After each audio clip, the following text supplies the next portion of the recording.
Assalamualaikum warahmatullahi wabarakatuh. Perkenalkan, nama saya Wadila dengan NIM P07173232304442A. Di sini saya akan membahas mengenai komponen-komponen yang ada dalam sistem informasi laboratorium medis. Sebelum kita membahas mengenai komponen-komponen yang ada dalam sistem informasi laboratorium medis, saya akan menjelaskan mengenai definisi dari sistem informasi. Sistem informasi merupakan sebuah alat atau sarana yang bertujuan untuk mengolah data menjadi informasi yang dapat dimanfaatkan oleh pengambil keputusan. Sistem informasi juga dapat diartikan sebagai media untuk membagikan dan menyebarluaskan informasi kepada pengguna informasi secara cepat dan tepat. Sistem informasi berperan dalam membantu manajerial dalam membangun sebuah pelayanan yang menggunakan teknologi sistem informasi untuk menghadapi tantangan dari persaingan yang ketat. Selain itu, sistem informasi berbasis internet merupakan suatu sistem di mana interaksi manusia dan komputer menjadi peranan yang sangat penting. Sistem informasi adalah aplikasi komputer untuk mendukung operasi dari suatu organisasi yang terdiri dari operasi, instalasi, dan perawatan komputer, perangkat lunak, dan data yang dirancang untuk menghasilkan, menganalisa, menyebarkan, dan memperoleh informasi guna mendukung pengambilan keputusan. Berdasarkan cara kerja dan untuk mempermudah dalam memahami serta mengembangkan suatu sistem, maka sistem memiliki karakteristik yang dibagi menjadi 9 macam, yaitu yang pertama, komponen sistem, yang terdiri dari sejumlah komponen yang saling berinteraksi dan bekerja sama untuk membentuk satu kesatuan. Beberapa komponen tersebut dapat terdiri dari beberapa subsistem atau bagian-bagian dari sistem, di mana setiap subsistem memiliki fungsi khusus yang akan mempengaruhi proses sebuah sistem secara keseluruhan. Contoh sistem yang terkait dengan laboratorium antara lain adalah jika proses pada tahap preanalitik identifikasi pasien tidak dilakukan dengan benar, maka proses analitik akan memberikan hasil yang tidak tepat. Yang kedua, ada batas sistem, di mana batasan sebuah sistem merupakan ruang yang membatasi antara suatu sistem dengan sistem lainnya atau dengan lingkungan di luar sistem. Contoh yang terkait dengan laboratorium adalah proses pemeriksaan radiologi. Sebagai bagian dari pemeriksaan penunjang, tidak terkait dengan proses pemeriksaan yang sedang berlangsung di laboratorium.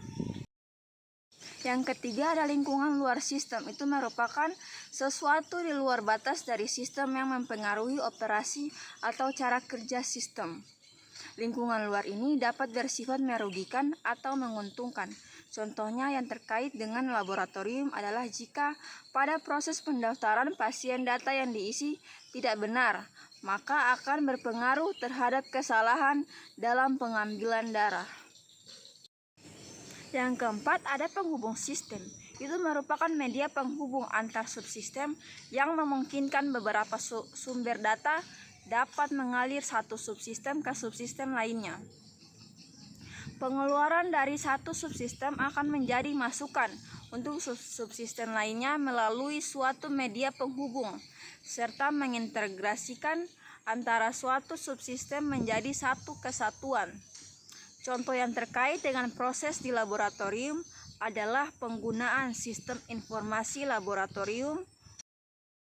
Yang kelima, ada masukan sistem atau input. Itu adalah sesuatu yang dimasukkan ke dalam sistem, dapat berupa sebuah sumber daya. Yang pertama, data, sinyal, energi, dan lain-lain yang dapat diolah atau dimanipulasi oleh sebuah sistem untuk menjadi sebuah informasi. Contohnya yang terkait dengan proses di laboratorium yang menjadi input adalah spesimen yang telah diambil oleh TLM.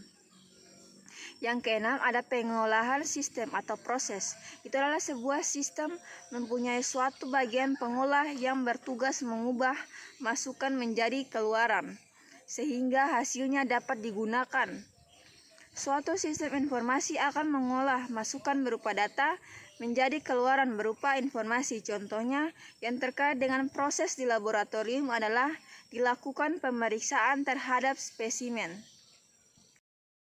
Yang ketujuh ada keluaran sistem atau output, yaitu hasil dari masukan yang telah diolah akan diubah menjadi keluaran yang berguna. Hasil dari keluaran sistem berupa sebuah informasi yang berbentuk laporan, grafik, angka, narasi, gambar, dan lain-lain yang dapat digunakan sebagai bahan masukan dalam pengambilan keputusan. Contoh yang terkait dengan proses di laboratorium adalah spesimen yang telah diperiksa dengan alat laboratorium akan memberikan data berupa angka yang membantu dokter dalam menegakkan diagnosis.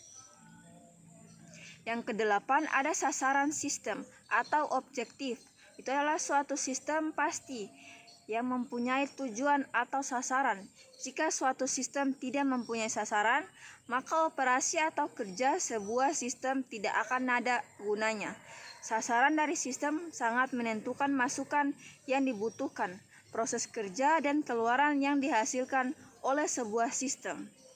Contoh yang terkait dengan laboratorium adalah sasaran dari pemeriksaan laboratorium adalah memberikan hasil yang cepat, tepat, dan akurat sehingga dapat membantu dokter dalam menegakkan diagnosis. Selanjutnya ada tujuan dari sistem informasi. Yang pertama, menyediakan informasi untuk membantu mengambil keputusan manajemen. Yang kedua, membantu petugas di dalam melaksanakan operasi perusahaan dari hari ke hari. Yang ketiga, menyediakan informasi yang layak untuk pemakai pihak luar perusahaan. Sistem informasi berbasis internet merupakan sistem informasi yang memanfaatkan secara maksimal kegunaan dari komputer dan juga jaringan komputer. Selain itu, sistem informasi berbasis internet merupakan suatu sistem di mana interaksi manusia dan komputer menjadi peranan yang sangat penting. Sistem informasi adalah aplikasi komputer untuk mendukung operasi dari suatu organisasi yang terdiri dari operasi, instalasi, dan perawatan komputer, perawatan lunak, dan data yang dirancang untuk menghasilkan, menganalisa, menyebarkan, dan memperoleh informasi guna untuk mendukung pengambilan keputusan. Sekarang kita akan membahas tentang komponen sistem informasi. Berikut adalah komponen-komponen sistem informasi. Yang pertama, perangkat keras atau hardware. Itu merupakan perangkat keras sistem informasi berbasis komputer, seperti Central Processing Unit atau CPU, atau monitor, keyboard, printer, dan lain-lain. Fungsinya sebagai pusat pengolahan data, penyimpanan, dan pengelolaan sistem, dan berperan untuk menjalankan perangkat lunak, menyimpan data pasien dan hasil pemeriksaan, serta mengelola jaringan. Yang kedua ada perangkat lunak atau software, merupakan perangkat lunak dari sebuah sistem informasi, yaitu sebuah operating system, aplikasi atau program yang digunakan untuk mengatur, mengolah, dan menganalisa data. Contohnya adalah Google Chrome untuk masuk ke jaringan online, Mozilla Firefox untuk masuk ke jaringan online, Microsoft Office Word untuk membuat dan mengedit suatu dokumen, Microsoft Office PowerPoint untuk membuat video, membuat presentasi, dan mengedit foto. Microsoft Excel untuk membuat dan mengedit suatu dokumen. Fungsinya untuk mengelola seluruh alur kerja laboratorium, mulai dari pendaftaran pasien hingga pelaporan hasil, dan berperan untuk meningkatkan efisiensi, akurasi, dan keamanan data. Yang ketiga ada database. Database merupakan sekumpulan data di dalam sistem informasi dan tersusun dalam tabel atau file. Contohnya MySQL merupakan aplikasi pengolah database yang bersifat open source, dikembangkan oleh Oracle. SQL merupakan aplikasi pengolah database yang bersifat open source, dikembangkan oleh The Richard Him. Fungsinya untuk menyimpan dan mengelola data pasien, hasil pemeriksaan, dan informasi laboratorium lainnya. dan berperan untuk memastikan data terorganisir, mudah diakses, dan aman. Yang keempat, ada network. Network merupakan alat yang menghubungkan elemen atau antar subsistem sehingga memungkinkan adanya interaksi yang cepat dalam pertukaran data dan informasi. Network terdiri dari dua bagian. Yang pertama, ada jaringan lokal, dan yang kedua ada jaringan luas. Jaringan lokal berfungsi menghubungkan perangkat di dalam laboratorium dan berperan memfasilitasi komunikasi dan pertukaran data antar perangkat. Sedangkan jaringan luas berfungsi menghubungkan laboratorium dengan fasilitas kesehatan lain atau sistem informasi pusat dan berperan memungkinkan pertukaran data dan informasi yang lebih luas. Yang kelima, prosedur. Prosedur merupakan gambaran bagaimana data tertentu diproses dan dianalisa untuk menghasilkan produk dari sebuah sistem informasi. Yang keenam, ada pengguna atau user, merupakan gambaran bagaimana data tertentu diproses dan dianalisa untuk menghasilkan produk dari sebuah sistem informasi. Data yang dimaksud itu ada data pasien yang berfungsi untuk informasi identitas, riwayat medis, dan data demografis pasien. Perannya penting untuk identifikasi pasien dan interpretasi hasil pemeriksaan. Yang kedua, ada data hasil pemeriksaan. Fungsinya untuk hasil analisis sampel laboratorium, yang perannya itu dasar untuk diagnosis dan pemantauan kondisi pasien. Yang ketiga, ada data administrasi. Fungsinya untuk informasi tentang manajemen laboratorium seperti inventaris, regen, dan laboratorium keuangan, yang memiliki peran untuk mendukung pengelolaan operasional laboratorium. Nah, setelah kita membahas tentang komponen-komponen dari sistem informasi, maka dapat kita simpulkan bahwa sistem informasi berperan dalam membantu manajerial dalam membangun sebuah pelayanan yang menggunakan teknologi sistem informasi untuk menghadapi tantangan dari persaingan yang ketat.